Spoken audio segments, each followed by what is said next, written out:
What's up, pagan people? Drew here, and this is my W video for the 2018 YouTube Pagan Challenge. And W is for the Women's Dictionary of Symbols and Sacred Objects, as well as the Women's Encyclopedia of Myths and Secrets, and both of these books are by Barbara G. Walker. Now, years and years ago, my dearest soul sister who gave me the name She Who Walks Between the Worlds, we would talk at least once a week on the phone, if not in person. And when we talked on the phone, we just would fall into a hole. And these are the kind of when I talked to this woman on the phone, I took notes. And we would both be grabbing reference books and talking about things, and it was just always spiritual in nature. And these were two books that she often grabbed and referenced and talked about. And I just was really intrigued. So I asked my hubby, I mentioned to my hubby that I would really like these books. And being the wonderful husband he is, he went on the internet. Again, this was years ago, but he found 2 used copies because I believe they are out of print.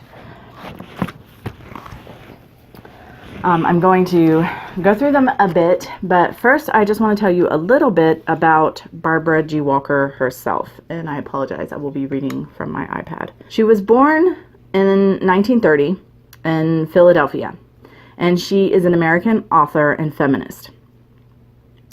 So Walker writes about the problems with mainstream religion and how these problems have contributed to the patriarchal societies and sexism. She has a book called The Skeptical Feminist, Discovering the Virgin, Mother, and Crone. She writes that she believes there is no God, however, she believes that people, and women in particular, can use the image of the goddess in their day-to-day lives. And she often uses the imagery of Mother Goddess to discuss Neolithic matriarchies. And she has a book called Women's Rituals. It's an attempt to show how she puts a meditation technique into practice, and meant to be a guide for other women who wish to do the same. Now, the Women's Encyclopedia of Myths and Secrets has been criticized for being based on the idea of the Great Mother by male writers. But I don't think there's any doubt about that. Again, the woman is a self-proclaimed feminist. She is also, I guess, an atheist. But when I read this, I feel like sometimes that it sounds like a woman, a pagan woman who's pissed off.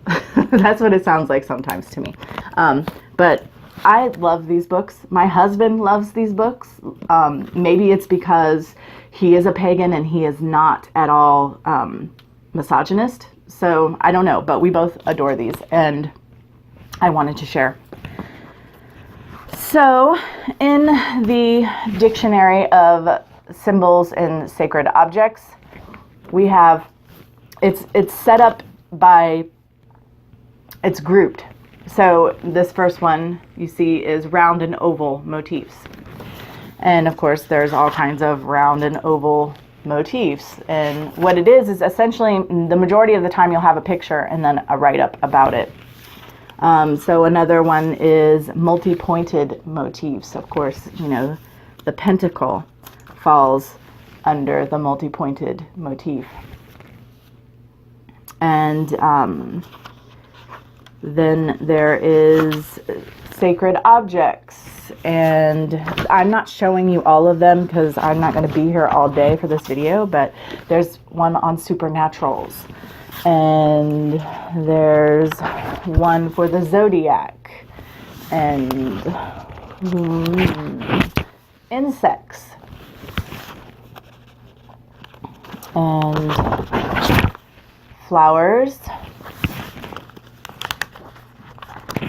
And then there is a bibliography in the back for all of her reference.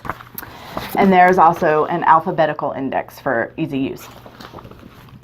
Now, I just want to give you a couple examples. So I have marked a couple. And so you will understand what I'm saying here. So thread, just thread, anything that could be written about thread, but this is the tone of the book. Thread was the usual symbol of fate among people who worshipped the triple goddess of fate. Fate was one of the titles of the pre-Hellenic Aphrodite, model for the Greek fate goddesses who spun, measured, and then cut the thread of every life. Most religious traditions call the fates weavers.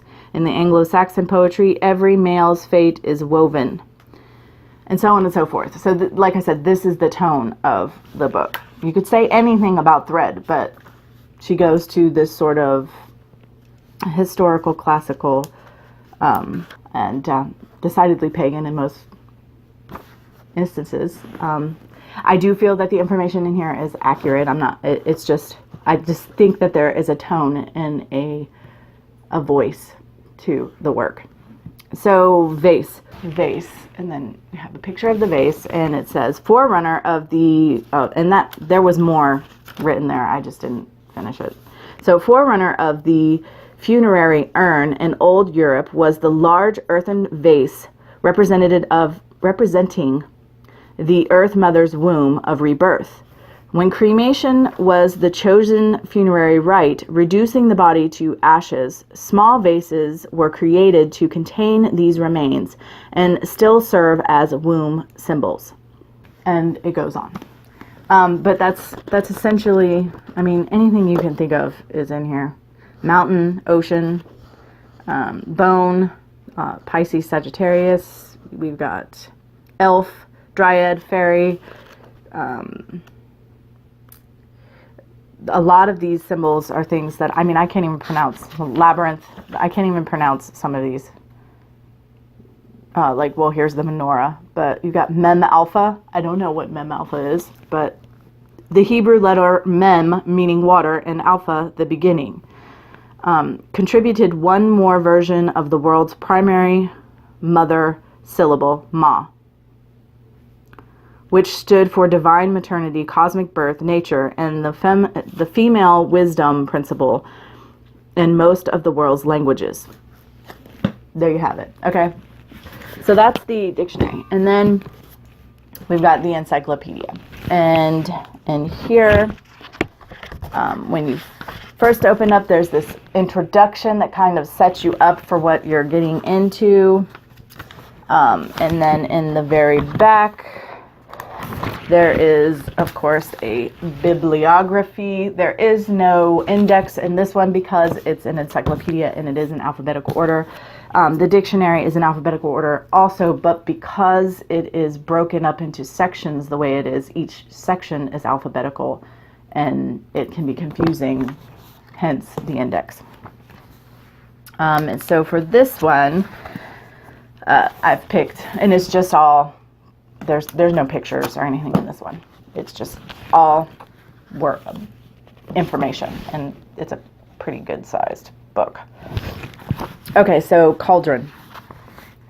The symbol commonly opposed to the cross as the witch's object of worship in pagan tradition, the Great Mother's cosmic womb. As the pot of blood in the hand of Kali, the cauldron signified cyclic recurrence as opposed to the patriarchal view of linear time. Shakespeare followed the traditional pattern in associating the cauldron with three witches, since from the earliest appearance in Bronze Age and Iron Age cultures, the cauldron stood for the triple goddess of fate, the Weird in Old English, the Weird Sisters. The Egyptian hieroglyphic sign of the threefold creatress, mother of the sun, the universe, and all the gods, was designed of three cauldrons. The Norse god Odin stole his divine power from the three cauldrons of wise blood in the cave womb of the earth, where he entered in the shape of a phallic serpent and beguiled the earth giantess by making love to her. Then he drank the magic blood from the cauldrons and became a shapeshifter, turning himself into a bird to carry the precious blood back to the other gods. This myth was based on that of an Aryan sky god Indra, who also drank the goddess's ambrosia from three cauldrons, the three wombs of Kali's trinity. Indra stole the elixir by allowing himself to be swallowed by the vast serpent representing the female sexuality, the Kundalini. He too turned into a bird to carry the elixir to the other gods, and on and on and on and on. This goes for nearly 6 pages. So there's that. Then let's see, there is Easter.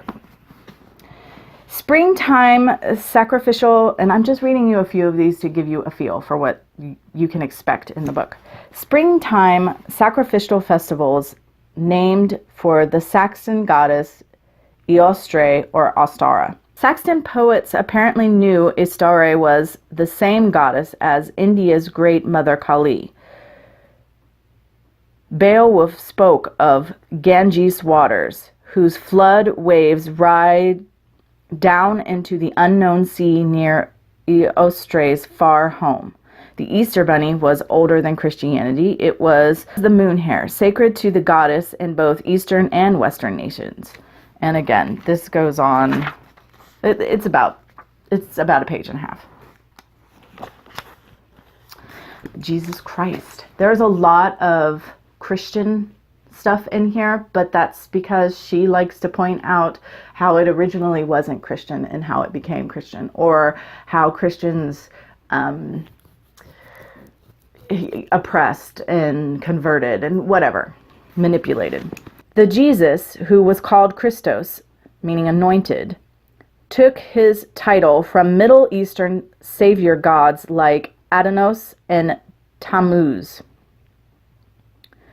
Born of the virgin sea goddess Aphrodite Maria, or Ishtar Mari. Earlier biblical versions of the same hero were Joshua, son of Nun. Oh, and she just names all these things from the books. For instance, the book of Enoch said in the 2nd century BC that Yeshua, or Jesus, was the secret name given by God to the Son of Man, and that is a Persian title. And it meant Yahweh saves, God saves. So in northern Israel, the name was written I-E-U, meaning the only begotten Son. Okay, so she just goes on and talks about how the counterparts for this religious figure and the ones that were there either before or during the similar time. But anyway, this one goes on for nearly 8 pages. We have magic. Though the church condemned magic as a devilish art, the ages of faith were filled with magical beliefs and practices. Magic was legal in Roman times. This tolerance continued through the Middle Ages and in some areas much longer than that. Sir Walter Raleigh praised magic as the root to virtues hidden in the center of the center. He said, "Magic bringeth the light to innermost virtues, and draweth them out of nature's hidden bosom to human use." The nobility, including princes of the church, supported court magicians, astrologers, and diviners who would help them conduct their affairs. Scholars carefully classify different types of magicians as if to distinguish the heretical from the acceptable. The ancients were respected for their great magical wisdom, and so on and so forth. Just over 4 pages. And then I just marked Umbra. Shade. The shadow souls that Greek, Romans, Egyptians, Semites, and other ancient peoples believed in. After death, the Umbra went to the land of shades to live a dark, bloodless pseudo-life. And it says to see shadow. Okay, so that's just a brief taste. Sorry, this video is kind of weird and maybe a bit boring, but I absolutely adore these books. I love the bit in here about tarot, and again, it's super long. So, but I learned so many things I did not know about the history of tarot, and yeah, I love these books. I use them regularly for reference, and if you're a pagan and you're a feminist, you will probably love them too. So that's my W, and as always, thanks for listening, and until next time, much love and gratitude.